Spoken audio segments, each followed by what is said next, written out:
Hey everybody, I'm Sin. Welcome to the Book Nook. Today we're going to be talking about one of the books that's on my video game book TBR, and that is Blood, Sweat, and Pixels by Jason Schreier.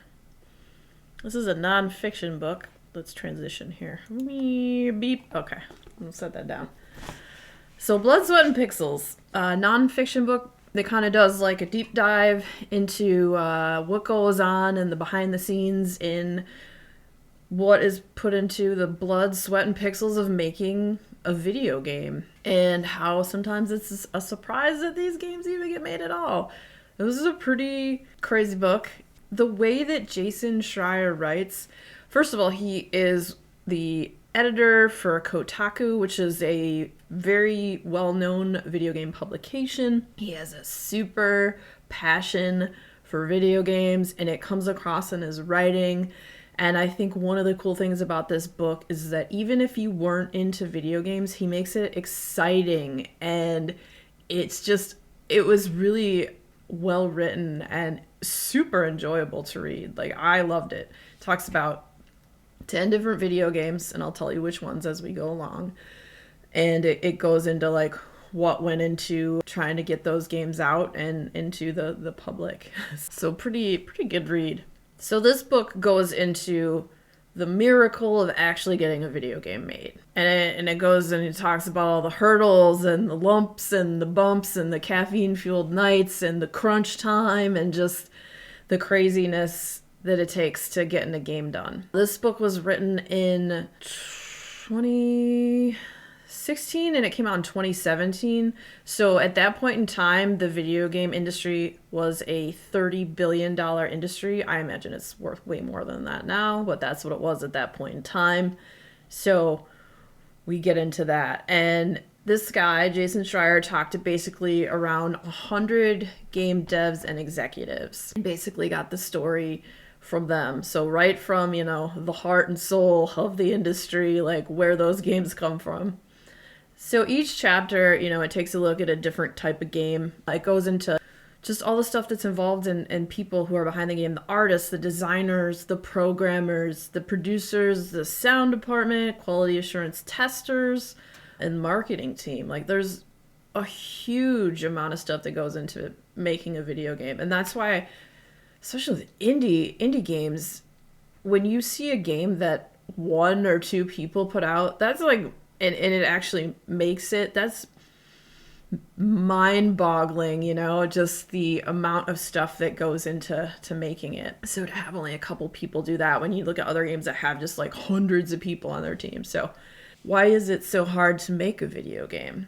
Unlike a movie, which is pretty linear, they're interactive. So it needs to react to the player's action. So if you have a game that's like a wide open world game, it has to like account for all the different things or ways or things of stuff that the character could move and do, and just it's kind of crazy. And like the technology is constantly changing and the tools are always different. There's all sorts of software, and then scheduling is like impossible, trying to get everyone aligned. Also too, it's like hard to gauge when the art of it all is perfected, and at some point you just gotta ship the game and then fix your bugs afterward and hope there's not too many bugs.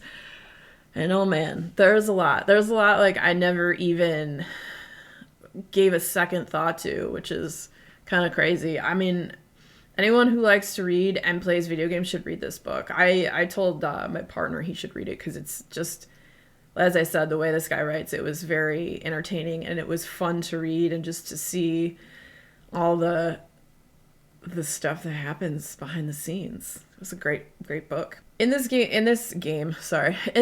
book, almost every single one of these games is delayed at least once due to all different kinds of circumstances and whatnot. So the 10 games that they talk about, and I've played a good chunk of these too. So the first one that they get into is Pillars of Eternity. That was one of the games that actually was the Kickstarter launch, and they did that when Kickstarter first came out back in 2009 so that they could get that game and make that game. And then they got into the next chapter is Uncharted 4, which is an amazing game. I love the Uncharted series. That series, Tomb Raider, I love adventure games like that. They have that like Indiana Jones kind of vibe.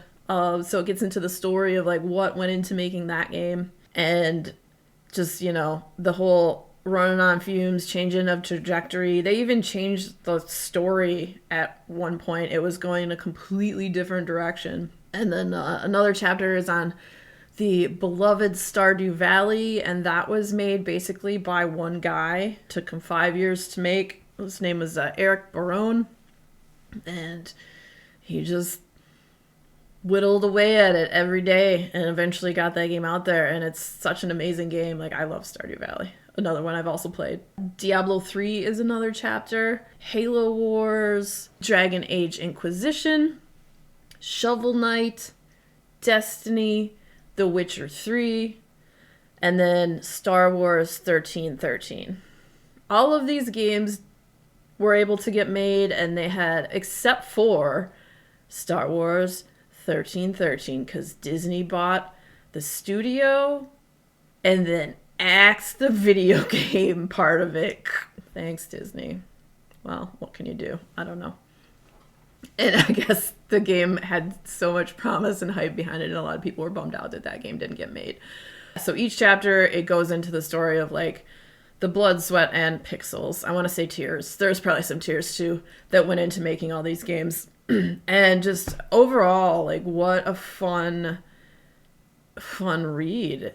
And just it gives you even much more appreciation for game devs, because I feel like there's a lot you give up when you're a game dev. You give up a lot of your time, because to make a video game, you have to put in hours and hours, and you neglect your family and yourself and maybe your health and your sleep.